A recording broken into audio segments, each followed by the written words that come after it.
Hello and welcome to a special episode of To The Point. In 6 days' time, the Modi government will complete 2 years in office. What has been its track record over this period? What are its successes? And where are the areas where it needs to do more? Those are the key issues I shall explore today with the Vice Chairman of Niti Aayog, one of Columbia University's most renowned professors of economics, Arvind. Professor Pandagre, as I said, in 6 days' time, the Modi government will complete 2 years in office. Before we come to specifics and details, has the second year been better than the first as far as the economy is concerned? And if the answer is yes, what are your two main reasons for saying so? Well, we are making progress. We did a number of things in the first year, not a number of things in the second year. You always get some acceleration, because first year you are also setting up the whole system, procedures are being worked out, and a lot of the what you inherited also determines what you're able to do in the first year. And then in second year you have the processes in place, so it gives you a little bit more. But for clarity, is the second year better than the first? Well, that depends on the metric, right? Because you accomplished certain things which are important to accomplish in the first year, and you then accomplished more things in the second year, and really so the metric, it's a continuum. Well, it's a continuum, because the metric you can apply to the first year is different than the metric you would apply to the second year. Let me raise with you 3 areas of concern that have occurred during the first 2 years so that you can address them. To begin with, there is no doubt that in terms of macro performance, this economy has done rather well. Growth is at 7.6%, inflation may have edged up, but it's still only 5.3%. The CAD and fiscal deficits are in very comfortable territory, and we have record FDI. But at the micro level, the picture is more disconcerting. Private cap investment is virtually paralyzed, as T.N. Nayanan has said. And except for the last quarter, corporate growth and revenue has actually been, according to surveys, slowly but steadily sliding downwards for the last 4 quarters. Why is there this mismatch between the macro and the micro? No. That also, to some degree, is macro, the corporate and all. But first of all, that 7.6% growth is coming from somewhere. Growth is happening. So when you look at the economy as a whole, so all the various sectors, all the various firms, large and small, you see the growth, number one. Now, on corporate side, you seem to hear more complaints. Now, there are a couple of things to note there.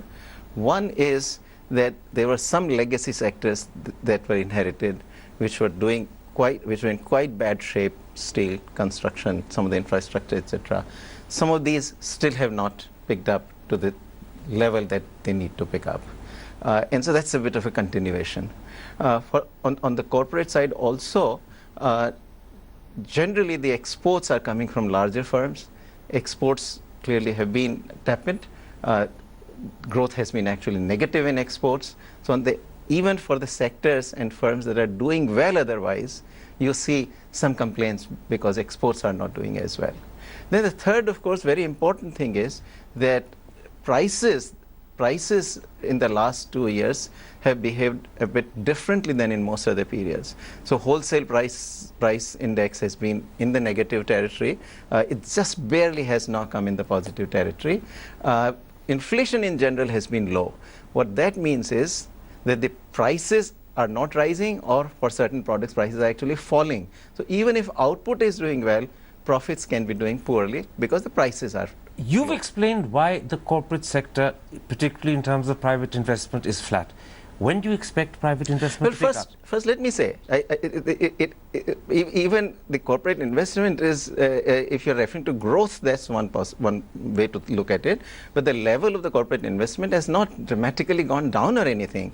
As a matter of fact, the total investment has hovered around 30-31% in the last 2 or 3 years, and it's roughly in that territory. So small declines may have happened in one of these 3 years, but largely it has been around in the 30% territory. So we shouldn't really, But savings and investment rates are down. Sorry? Savings and investment rates are down. Tiny bit. Only a tiny bit? Only a tiny bit? No, yeah. Because if you're comparing, with the peak year, which was 7-8. In 2007-8, we had about, the savings rate at 35. and investment rate at about maybe 37. So are you saying to me that this is more a perception that investment is flat rather than a reality? No. Reality is some small decline, but to think that if the perception is that there has been a gigantic decline, that is then the perception issue. A second issue of concern that's arisen during the last 2 years is oddly enough to do with ease of doing business. Now, the government is very proud of the fact that India has jumped 12 places in the World Bank's ranking. But just 2 months ago, the American Secretary of State for Commerce, Assistant Secretary of State for Commerce, had the following comment to make. US businesses still find it difficult to do business in India due to an inconsistent regulatory environment, systematic infrastructure bottlenecks, lack of transparency, and uncertainty in corporate governance rules. 5 days ago, the United States National Association of Manufacturers made precisely the same point in a letter to President Obama. How do you say to them that their perception is perhaps not in keeping with what the World Bank is reflecting? Or is the World Bank reflection mistaken? Yeah. No. So this is always a perennial issue, perennial problem, when we analyze anything. There is the issue of level and there is an issue of change. Big change has happened. In some cases, it's not being measured very well because ease of doing business looks at Delhi and Bombay.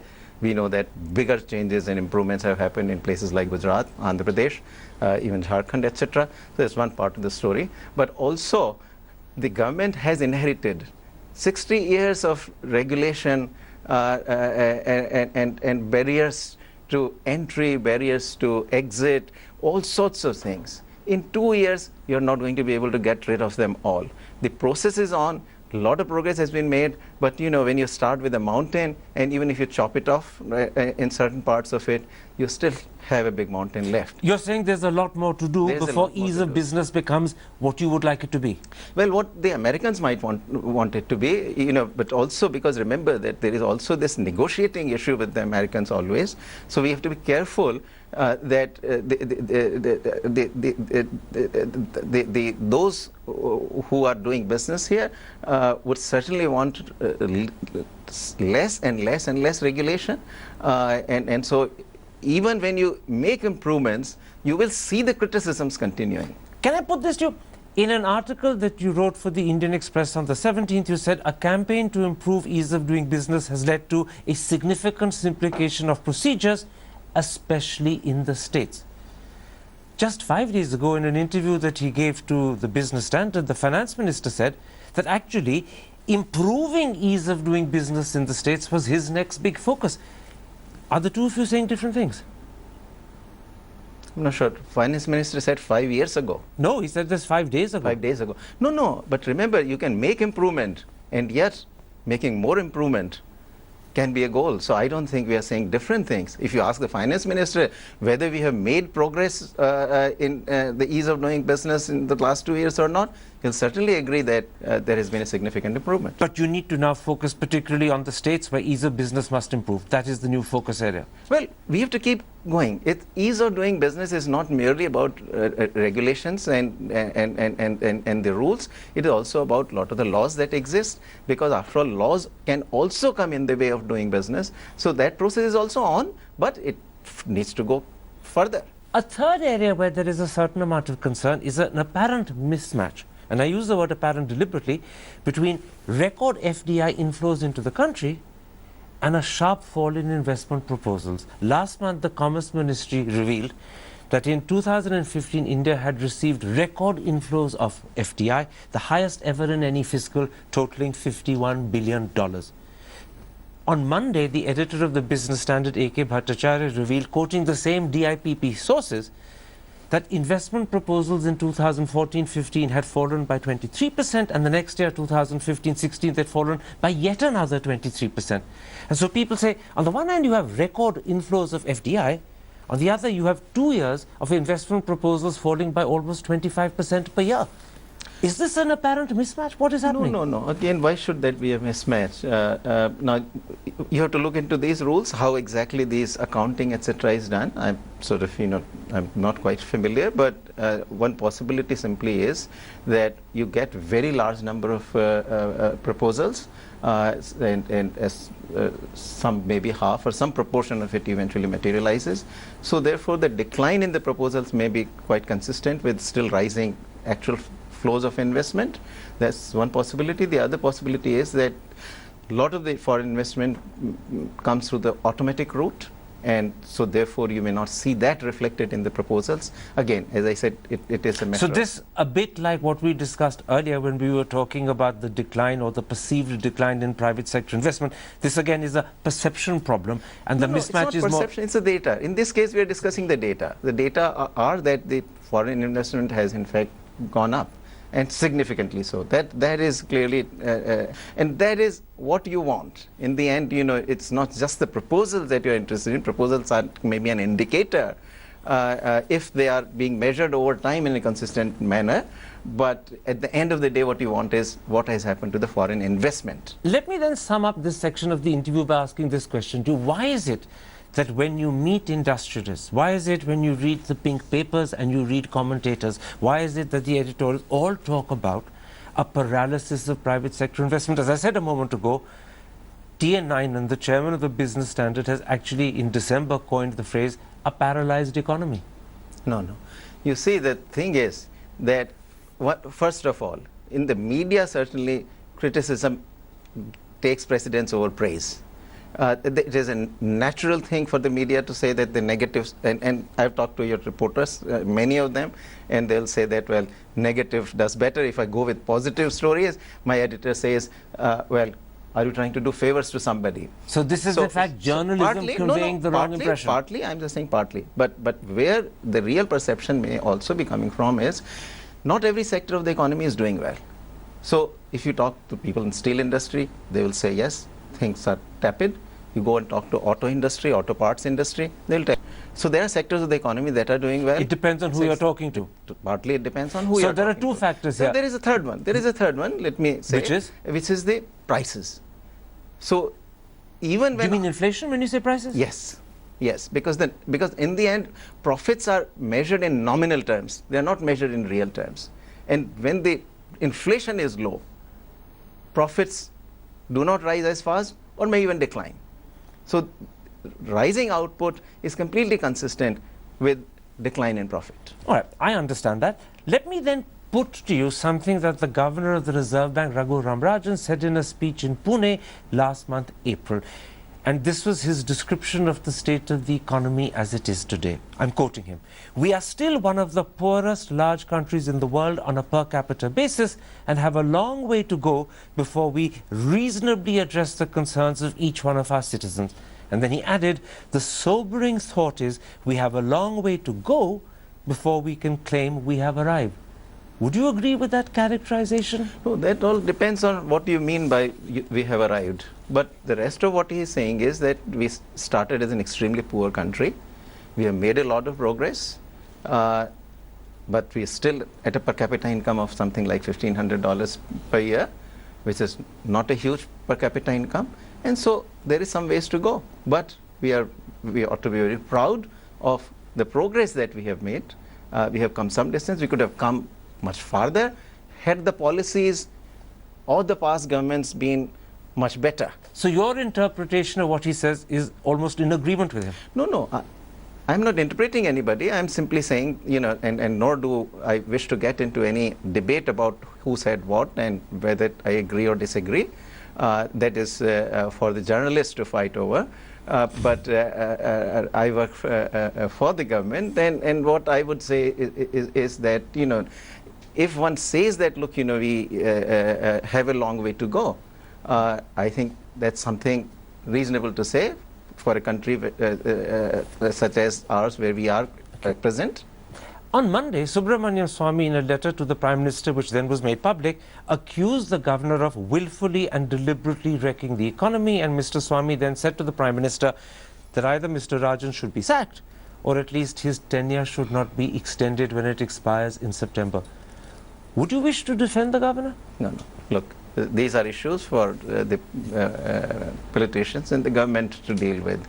I'm a professional economist. I'm asking you as a professional economist, would you wish to defend him? No, no. I would not get into any of those controversies. I think. I understand. Another comment that Swami said is that because Rajan is a green card holder, he's mentally not fully Indian. I imagine, and correct me if I'm wrong, that as a Columbia University professor, you too are a green card holder. Are you mentally not fully Indian? Well, it's, you know, for you to decide. I mean, my claim will always be suspect. I would say you're totally fully Indian, mentally and physically. Is it therefore unfair to call green card holders mentally not fully Indian? No, no, look, these are issues that I do not discuss. Okay. I am here to discuss the economy. Let's come back to the economy. Discuss the economy. When you look at the way it's been covered in the last 6 months, there are two issues that stand up as terms of issues that have caused concern in the media and perhaps even amongst politicians. Let me put those to you. The first is non-performing assets. As a result, it said lending to the corporate sector has gone down substantially. As a result, it said corporate investment, private sector investment has also come down. Now, NPAs are said to be, by some reckoning, in excess of 4 lakh crore. There are some people who say that in the case of individual banks, their NPAs are greater than their net worth. As someone who observes this both as an economist and as vice chairman of NITI, how serious is the problem? No, this is the one I have consistently said that this is a serious issue. And it needs addressing. The government has been trying to address it through recapitalization and some of the other measures that have been taken. We need to do a bit more perhaps, but I'll also tell you that this is one of the very hardest problems to solve. So whatever solutions that one thinks in terms of, which may be surgical solutions, they are not without risk. And this is the reason. I want to come very much to the solutions you think are needed and haven't perhaps been implemented. But let me first put a contrary view to you. It comes from K.V. Kamath, who was head of ICICI Bank and was appointed by your government as head of the BRICS Bank in China. And he said, I believe this was reported by the Business Standard, that in fact this is an overblown problem. He says 13 years ago, China apparently had NPAs of $500 billion, which he says was at that time 50% of its GDP. And they were more than taken care of, A, by growth, and B, by what he calls asset resolution. He says India's NPAs are roughly between 5 and 10% of its GDP, and they can be similarly addressed. Is he correct, or is he being complacent? It's certainly a possibility. So if our growth, you know, accelerates, we get to 8-9%, and the expectations improve that this growth will sustain. I think there is a lot of truth in what Mr. Kamath has said, that then with those changed expectations, a lot of the bad projects today which are troubled will begin to come out. So a lot of what may be NPS today may get into non-NPS tomorrow. And certainly the Chinese experience I have also seen reasonably closely. And in fact, this sort of problem that he points out for 13 years ago, I saw 30 years ago when I first went in 1990 to China, and this was on a World Bank mission. And the view of the mission was that there was, you know, crisis brewing in the banking sector in China. But here we are today. No crisis actually happened. China grew in the meantime 10%. In which case, can I ask you this? If Mr. Kamath is substantially correct and growth can take care of what looks like a major problem today, almost of crisis proportions, what then are the major steps you think are needed? Because you said more needs to be done. No, this is, yeah, but this is where the judgments would differ. And as I said, credit today. So part of the instrument for further accelerating growth and sustaining it at the higher level is also credit expansion. Now, so we get back to this chicken and egg problem that can credit expansion happen without the banks or the credit expansion be accelerated without the banks' health being improved? If yes, what's your answer to that? And no, I'm uncertain. No, this is your answer. This is. What do you think needs to be done? Well, so you see, in terms of solutions, the surgical solutions that people suggest, and again, as I've said, this is not a risk-free solution, and certainly whether we have the ability Can I ask you to carry explain out. what are surgical I will solutions? talking. So this is the what people have talked of, either the bad bank or the asset reconstruction company, where you then try to take the assets of the bad assets of the banks out. But this is a very complicated exercise. You need huge amount of expertise, which is relatively limited from what I am told in the country. So this is the reason. This is a But can I ask you a difficult question? one. Are you advocating this, but also at the same time saying that maybe the expertise is missing? Is that your position? I'm not advocating this. I'm just suggesting that this is one of the possible solutions that we certainly look into the possibility of. What are the other possible solutions? Well, then you get back to faster recapitalization, maybe. With the government, But then we have to, does worry that about faster recapitalization require actually selling the equity of the banks in the market to raise the money? or equity somewhere, or maybe with higher taxation. But basically, because you also have the fiscal constraint there, you do have to find some ways of raising revenue. So disinvestment, not necessarily from the banks. You could do some from the banks also, but you could do it elsewhere. But raising resources Is essential. to recapitalize. There are some who say that what the government has done so far, set up a bank board bureau, bring in a few new people into a couple of banks, and to encourage mergers, is nowhere near adequate for the problem that looms on the horizon. What's your response to them? No. This is where the Mr. Kamat's solution comes in. And if we really actually can write this with faster growth, then that certainly is an easier. Is the government hoping to write this with extra growth, which is why it's not doing more in other areas? No. What you do is governed currently by these two things. One, there is a fiscal constraint. So therefore, you have to respect that. Government is committed. And the other? And the other is the risks involved in the alternative solution of the asset risk. But you're sounding as if the government has two choices and isn't clear about which to take, and therefore it's caught in a sort of indecisive moment. No. Look, let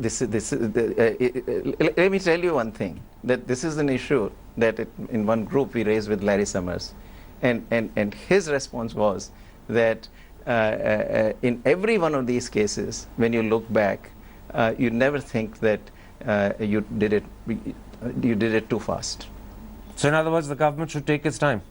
Well, you have to be considered in any of the risky options. If you are going to exercise, then you got to be considered. In the meanwhile, I believe it was earlier this week in the Indian Express, the Asia Pacific chairman of Boston Consultancy Group wrote an article to say that the government's present policy of encouraging mergers between public sector banks is precisely the wrong thing to do when NPAs are their biggest problem. He says this will A, deflect attention from the priority that is given to NPAs, and B, mergers create their own problems as new banks with different identities get used to being together and they then learn to relate with each other, and that will further retard the attention needed for NPAs. So he says this is the wrong time to encourage mergers, and yet this government, from what I understand, is keenly pushing for mergers. Is it pursuing two contradictory tracks? No. But there is also the other view that you need consolidation of the banks. There is certainly if some specific analyst has one view, it doesn't mean he's the right view. This view that the banks need consolidation has been there for a fair bit of time. Actually, I have myself advocated that we need to consolidate. There are 27 public sector banks. Many of these are very small, and that sort of hampers the ability to compete. If you've got 4 or 5 larger banks, they will be better able to compete. Look at China. These. So in other words, the impression I get is that the government accepts and realizes that the NPA situation is a critical one. It needs to be addressed. But how you address it isn't easy. There are many things you can do, but deciding between them is still something the government is balancing and weighing up. And giving the government a little extra time to make up its mind about what it wants to do is not a bad thing. It's not a bad thing. It's not a bad thing. So in the fullness of time, we will see the government reacting more forcefully. We will see. We will see. Discussions are underway, and what solution the government adopts, we'll see. Any idea over how much time frame we'll see? Well, we should see it in the next year to two. in the next year to two. Yes. We have that much time in hand. Are you suggesting that we are in danger of having a I'm not, banking I'm crisis? just asking. I'm just asking. Yeah. No, there is no, there is no danger of bank crisis or anything. Here the issue simply is the credit expansion. But, just for the credit expansion, what kind of risk you are willing to take in terms of solution that might be risky, you got to weigh the costs and benefits. Professor Managria, let's take a break at that point. When I come back, I want to turn to the second issue that's become an issue of concern, job creation. Discussing the 2 years of the Modi government and its economic performance with the Vice Chairman of Niti Aayog and one of Columbia University's most renowned professors of economics, Arvind Panagria. Let's come to a second issue of concern that has been in the papers. It's been talked about even in political circles for about the last 4, 5, 6 weeks, and that is to do with job creation. It's said that India needs to create 10 million jobs a year. Professor Rajiv Kumar, who's a sort of expert on the subject, says that he should actually put it at 12 million jobs a year. A recent survey released by the Labour Bureau of the Government of India says that India's top 8 labour-intensive sectors in 2015, the first full year of the Modi government, only created 1.35 lakh jobs, which is the lowest since the survey began in 2009, and more importantly, it's barely 1.35% of what's needed. Are you worried about the rate at which India is creating jobs? No, job creation is top priority. It is clearly extremely important, perhaps the top priority it should be.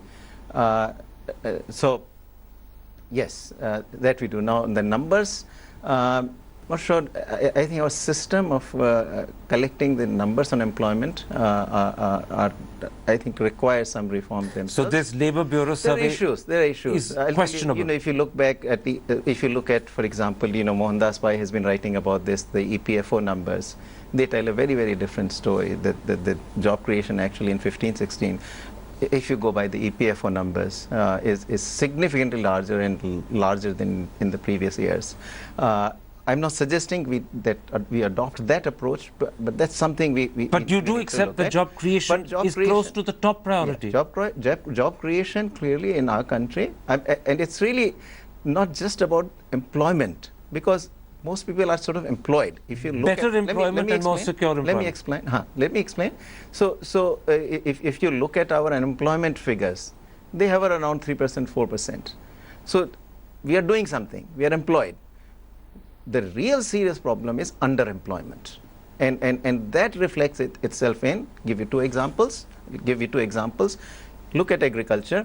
We got 50% of the workforce in agriculture producing about 17% of the output. Clearly, such a large workforce producing relatively smaller proportion of output is hugely underemployed. And a similar situation exists in manufacturing. Look at the firms which are smaller than 20 workers. Though in those firms taken together, you employ about 73% of the manufacturing labor force, you produce about 12 to 13% of output. But do you know what you're saying, Professor Panagraya? That in fact the problem of job creation could be greater than we realize, because the level of underemployment is disguised, and when you add the level of underemployment to unemployment, the combination could be fairly substantial and huge. No. Remember, when I'm giving you this underemployment numbers, our unemployment figures are 3 to 4%. So you'll be adding those numbers to the 3 to 4%. Can I put this to you?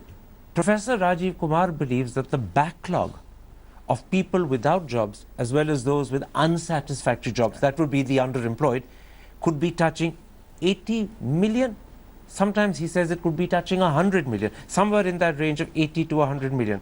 That figure is being added to every year by several million more. And then he writes, this was in the Times of India on the 29th of April, given declining exports, little pickup in foreign tourist arrivals, and persistent weakness in private investment, unemployment prospects do not look bright. He adds that Mr. Modi should make jobs, and more jobs his number one priority. No, look, there is no question. Jobs is a very high priority of the government. What is inherited is a very serious structural problem.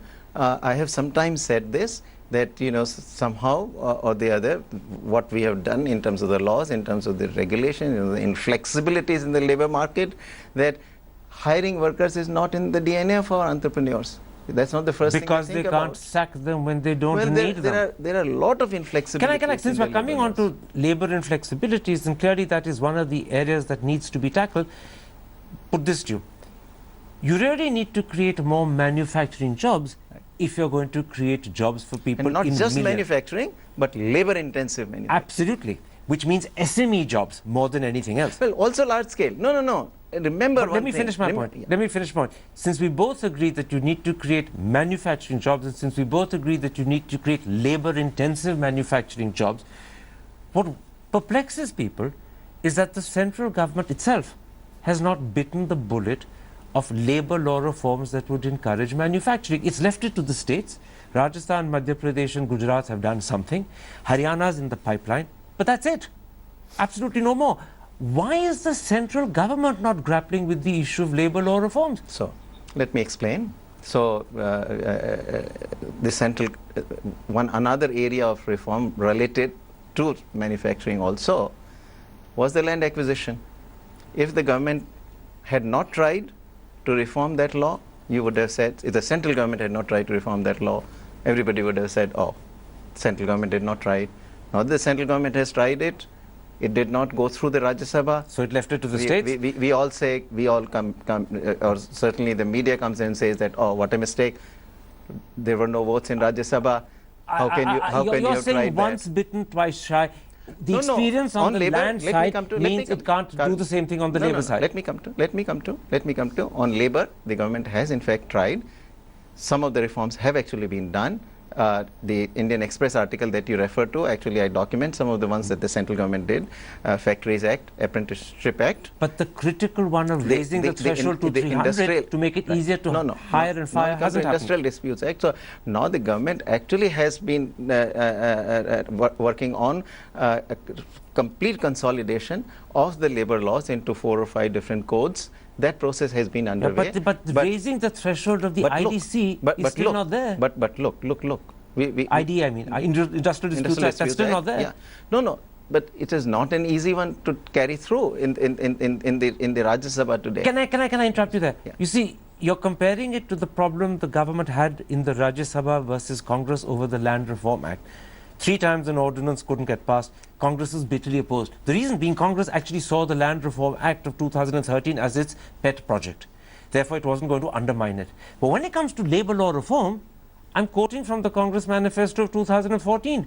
Rahul Gandhi committed his party to recognizing the need for creating flexibilities in the labour market. Does he say? He says so. I'm quoting him. Does he say Industrial Disputes Act? He doesn't, but nor does yours. No. Nor does the BJP manifesto talk about the Industrial Disputes Act. Both talk about labour reforms without specifying what they mean. So if it's not specified, you see... but just a moment. You see, the position of both parties in 2014 on labour reform is identical. Therefore, if the government were to approach Rahul Gandhi and Sonia Gandhi and say, we need this because job creation depends upon it, you might get a different response. No, look, these discussions have certainly been done. No, I'm not a politician, so I can't tell you the more details. What I can tell you is that the government certainly wants to do it. And it got rebuffed by Congress? It is difficult. No, I don't know. I don't know on this, so I can't tell you. But I have had discussions with the Labour Ministry, the Secretary Labour and all, and they have clearly, I had long meetings actually with the Secretary Labour and his team, and we have discussed these labour law reforms at great lengths. Including raising the threshold of the Industrial Disputes Act. Look, raising the threshold from 100 to 300 also is not going to be enough. No, absolutely. But it's a start. So it's a start. But nevertheless, go back a little bit, Karan. Go back. Let us be fair.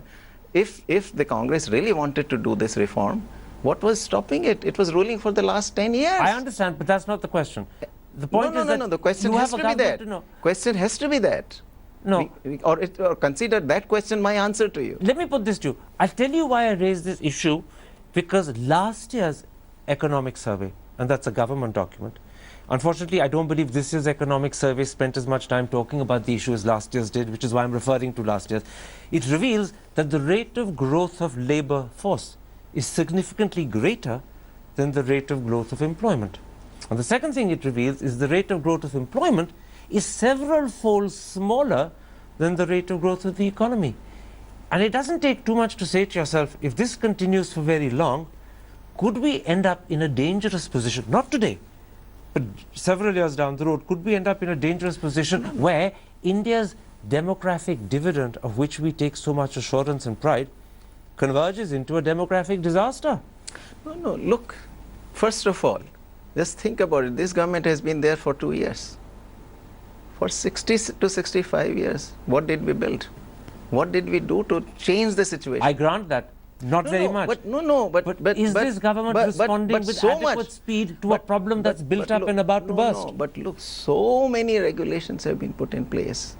So piece by piece, of efforts are underway. Within 2 years, good bit of progress has been made. I mean, the problem is so big it can't be tackled easily and quickly. If I may finish, even at the state level, this government has said that we will back up the change. And therefore, the change has happened in 4 states. 3 states. Haryana is in the pipeline. No. Haryana is in the pipeline. I'll name you the 4 states. Rajasthan, Madhya Pradesh, Gujarat, Andhra Pradesh. Haryana has voted in the assembly. It's in the pipeline. That's a fifth. That's a fifth. But 4 I have named. Can I put this to you? I've heard your answer about the problem in tackling labor reform. And what it brings to my mind is that one of the reasons why people voted for the Modi government was their belief that Mr. Modi would bring in radical reform. And when he came in with 282, a majority on his own, and 330 with his allies, people were pretty confident that we would see sweeping dramatic changes. Now, land reform was attempted, given up, it's left to the states. 2 or 3 of them have taken it up, but that's it. GST is stuck in Parliament. Who knows how long it will be stuck there. We've talked about land reform. Right? Let me talk. I've heard what you've had to say, but it ain't going very far except for 3-4 states. And people turn around and say, the major radical reform I expected hasn't happened. I'm going to end with that and put this to you. What do you say to people who say the major reform we were hoping for hasn't happened? 2 years are over, 40 government's time is over. That promise of radical reform, of dramatic change is unrealized. No. Incorrect. First, only 2 years. But some of the big reform, 40%. But big reform, you are completely missing out. The bankruptcy law. Everybody from both sides has been writing, those who are writing on reforms has been saying this modern bankruptcy law is required. That's a complement to the labor law reforms. Bankruptcy law reform has happened. That act is in place, number 1. Number 2, even if you can actually get the labor laws changed in 3 or 4 states, which actually 4 states have happened, that's a huge progress. Businesses do not have to locate themselves in all 29 states simultaneously. Gujarat has a fantastic labor law now as far as the Industrial Disputes Act is concerned. So the businesses can locate in Gujarat. That alone, only in special zones, just but you're think right. of it. You're right. Only in special zones, but you're right that the Karan, Gujarat law is better than others. But how hard is it to declare a large establishment as special economic zone or a special investment region? It's not very hard to do that. So for all practical purposes, if you ask me, if somebody comes in and says, I'm going to invest $3 billion here, special economic zone will get created completely out of that $3 billion investment. So the door has been wide opened. And remember that China also did not create. Can I interpret what you're saying as this? Look carefully, you're saying, and you'll actually see there is major reform that's happened. Bankruptcy is one. Look carefully at what Gujarat and other states have done. Actually, that provides a huge opportunity for labor law reform. Look at what some states are doing in terms of land reform. That provides another opportunity. It's happening state-wise, and it may not be happening nationwide, but it's creating opportunities which industrialists can use if they want. Absolutely. In other words, people need to open their eyes and look carefully, and you'll see the reform. Absolutely, and we as the government also have to actually go out and make this known to the very quickly, investors. You wrote an article, I believe it was in the Business Standard, where you spoke at great length about what this government had actually achieved in terms of infrastructure development. Yes. Development of roads, development of railways, development of electricity. And when I read that article, it was eye-opening. And I said to myself, I don't know about these achievements. I'm suddenly finding out about them, and there was detail there in chapter and verse. Why has this government not communicated that to the country so that the country knows? Why is it you, writing in the business paper, on the op-ed page, is making the country aware? Why is this not something the government is trumpeting at press conferences and ministers are trumpeting at their speeches? Well, it is being done. Maybe I wrote it in a single piece, all of it together, so you could see the full picture. But in the statements of the various ministries and ministers, you would see much of the information that I gave out. Is communication by this government a problem? Is this government failing to communicate what it's doing, which is why people think it's not done enough? Well, look, communication also has to be done by the media. But ministers have to speak first. When I was outside the government, I saw this as one of my duties and functions to inform the people. But Professor Panagraya, this government has ministers who don't talk, they don't give interviews. You're writing about it in an op-ed page of the Business Standard, and that's how I found out. But ministers should be trumpeting their achievements and asking for a pat on the back, and they're strangely silent. Is silence their enemy? No. Even I have read several reports actually where the ministers are reported to have given out many of these and numbers. The media has ignored them. No. At least in the print media I have seen, they're there. They're there, and please, a lot of the ministers have actually given interviews with you. Actually, the truth is very few are giving interviews to me, but leave that aside. I'm grateful that you spoke to me. A pleasure talking to you. Thank you.